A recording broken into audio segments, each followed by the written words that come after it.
met, of all places, in front of Christie's, some freakishly cold winter's day.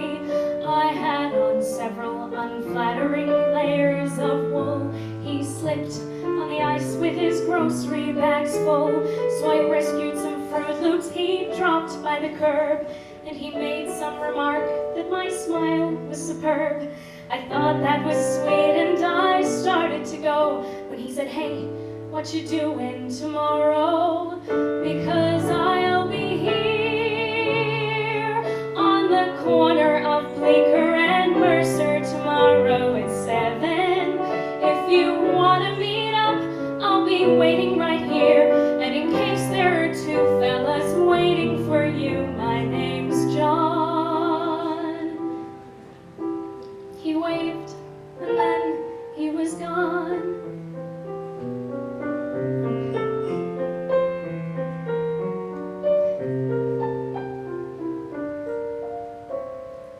Needless to say, I went back there to meet him, mostly to see if he'd show. And there he was out in the cold with his jacket pulled tight. He took me to dinner and kissed me goodnight. The next week we went to this terrible play, and the week after that drank hot chocolate all day. And then suddenly 8 or 9 months had flown by when he said, "Hey, what you doing the rest of your life? Because I'll be here right beside you as long as you want me to be. There's no question, there is nothing I've wanted so much in my life. This may sound immature, but I'm totally sure you're the one. And we've just begun. We got hitched in September, our favorite month, with a rock band that played in this old synagogue. And we bought an apartment on West 17th Street and talked about children and getting a dog. Our first anniversary came in a flash, and we promised to take the day off. He had to stop into his office that morning, and so I went walking uptown to this bakery I know. And I heard on the street what I thought was a joke, till I noticed the sirens and saw the smoke. So I'm running back home with this feeling of dread, to the voicemail he left with the last words he said.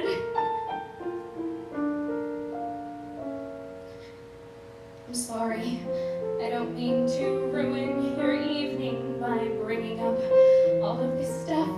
You're probably wondering why I even called you tonight. Well, today something happened that spooked me all right.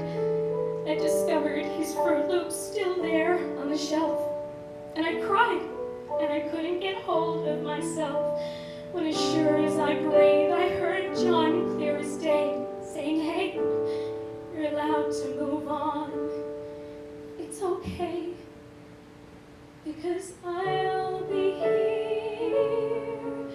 Even if you decide to get rid of my favorite sweater, even if you go out on my birthday this year, instead of sitting at home letting all of life's moments pass by. You don't have to cry, because I'll be here when you start going back to the places we went to together.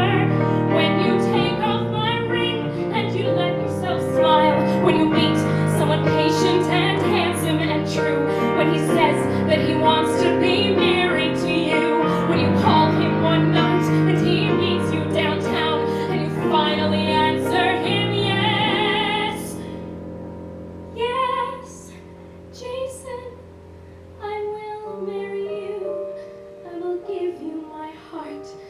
It has taken so long, but I'm ready to start. Right now, John's whispering congrats in my ear, 'cause I finally let myself tell you